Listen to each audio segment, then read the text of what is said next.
What's up everybody, LeviairDragon here, and today I'm going to be doing a deck profile on myself. I placed second place at the Houston Regionals. Not even first.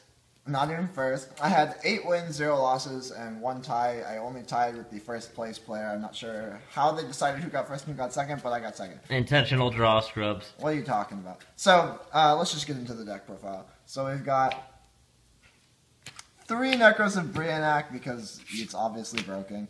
3 Nekroz of Unicorn because it's obviously really good. 2 Colossalus. 1 is too little, 3 is too many in my opinion.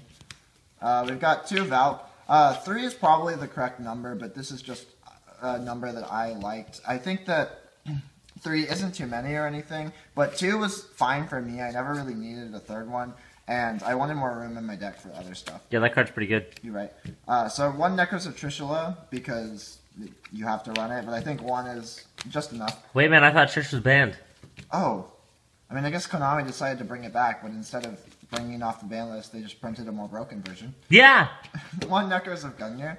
It's a really great card. 1 is a good number for it. 1 Nekroz of Decisive Armor. I actually really like this card. Billy Brake was talking about it around the top tables, and he said that he didn't really like the card because he kept getting in his hands when he didn't want it. And I could see that in the mirror match because it's not the best card in the mirror, but I love this card personally.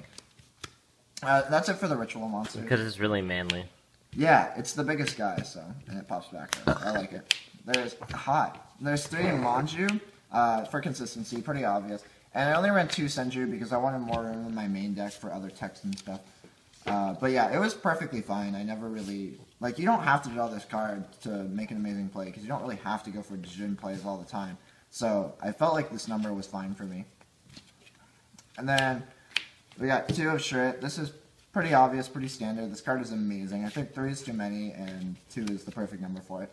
1 of the Dijin. I really, really like the Dijin, actually. I didn't lock, like, first turn very often, because it's kind of not smart to do that because, you know, they could just Dark Hole or Raigeki or Book of Eclipse or whatever.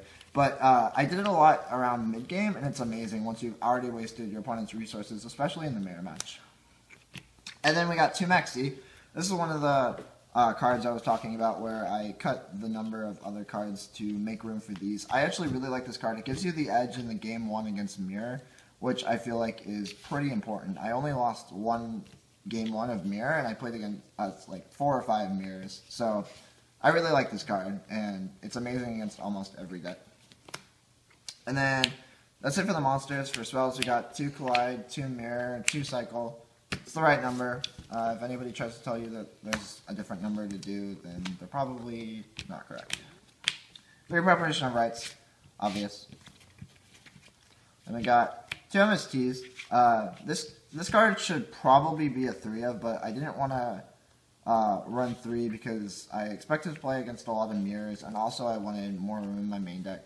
So, yeah, it's an amazing card, it's especially important for the Cliffort matchup, since Cliffort's is probably your hardest matchup.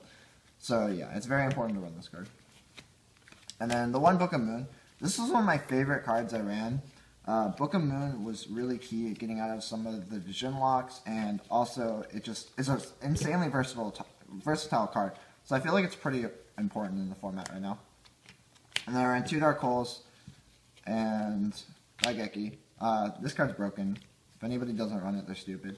And Dark Hole is, honestly, I feel like it's amazing right now in Nekroz, because there's a lot of times where you can have somebody, you know, overextend because you have a field, and then just bomb everything, and then you get your Nekroz ritual spells from Grave Effect that turn to make a really big push back. So I really, really like this card, and it was really key at getting out of Dijin locks or hero stuff, shenanigans. 1 Snatch Steal. This card's broken. And then I ran the 1 Hidden Armory because I wanted to play 2 Snatch Steal. I really, really love this card, actually. It never conflicted with Manjura Senju because you usually wanted to use it later in the game. And, yes, this is French. And also, it was, like, I sided out every single game, but that was honestly one of the best things I liked about it, was that it was just an easy side-out card that I could put some of my side deck options in, because it is really hard to side out cards with this deck sometimes, because you don't want to cut back on consistency, and there's so many mandatory cards to run.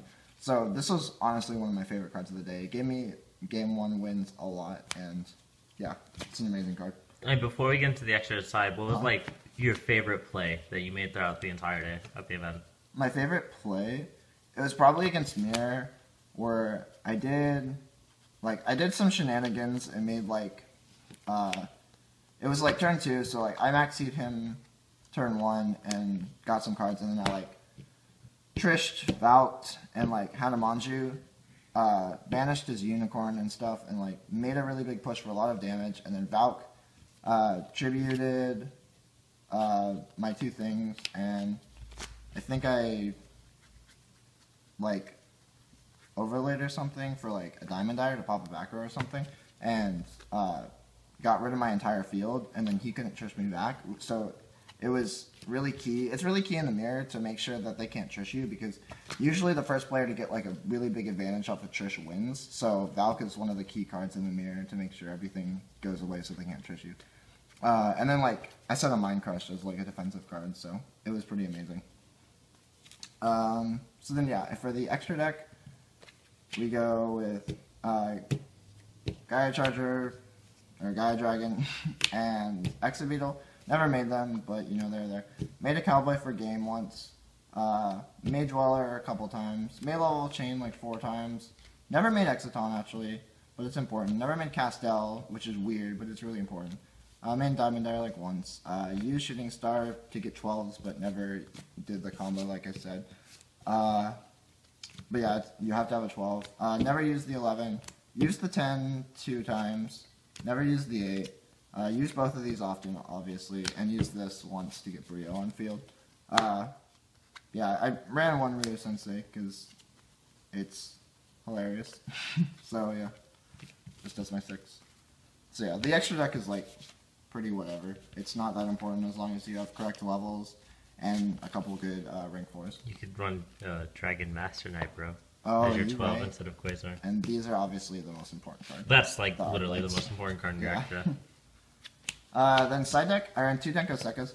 I only started this in like 2 matches, but I really love this card. It's really important for getting around like Satellar. Satellars are actually a really big problem for this deck sometimes. So when I played against the Satellar, and game 3 I went summoned Denko Sekka with a Effect Veiler and Valk in hand, and they literally just couldn't get over it the entire game.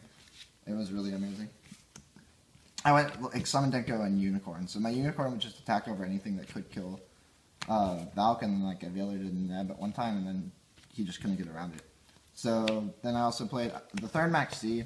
I'm probably going to cut this because I wouldn't side this in against the mirror match, because like I said, there isn't really much room to side in cards. So the only deck I would side it in for is Burning Abyss, and you already have such a good Burning Abyss matchup that I don't think it's necessary, so I'm not going to run this anymore. And then 1 Effect Veiler. It was really good in the Satellar matchup, but I don't think it's that important, so I might cut it, I'm not sure. And then 1 Kaiku, the Ghost Destroyer, because it's really, really broken. I'm probably going to run 3 of these because it was honestly the most amazing card in the mirror match. Like, I love this card, especially if you have Valk.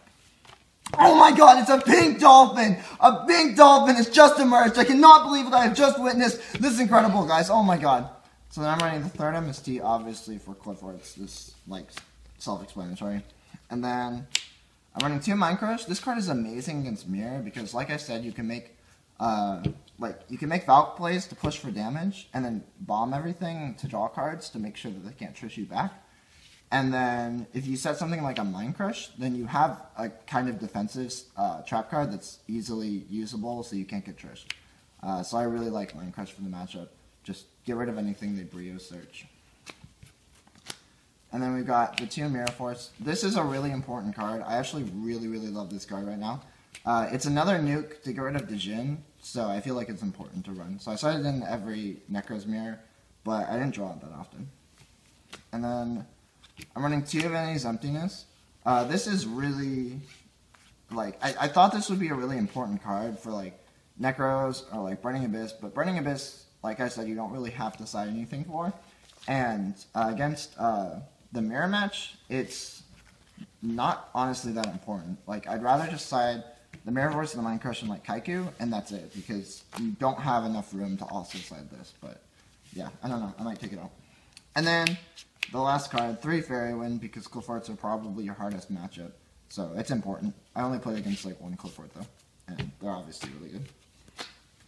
Oh my god! It's an entire school of pink dolphins! This is incredible, guys! I can't believe this has just happened! This is, oh my god, this is history! How did we get an entire swarm of pink dolphins? Oh my god, I cannot believe this. This has got to be worth a fortune, guys. So, thank you guys so much for watching my deck profile. I was so excited to win these amazing prizes at the Houston Regional, and yeah, I guess I'm back in this game now, because I kind of pretty regional deck box.